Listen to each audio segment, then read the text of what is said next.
Hello everyone, welcome back to my channel.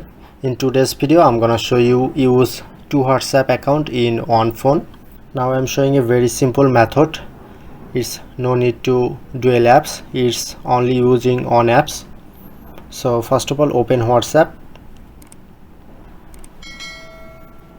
Before start the video, make sure to subscribe our channel and hit the bell icon for more update. So let's get started.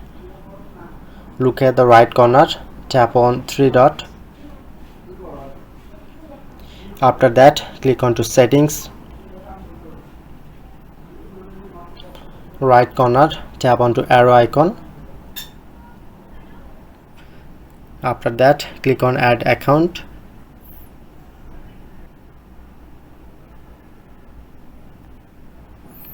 Agree and continue. Type here your phone number. Tap on to next. Yes.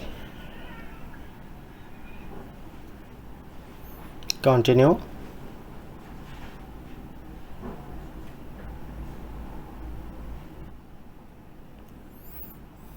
Add your name. Tap on to next.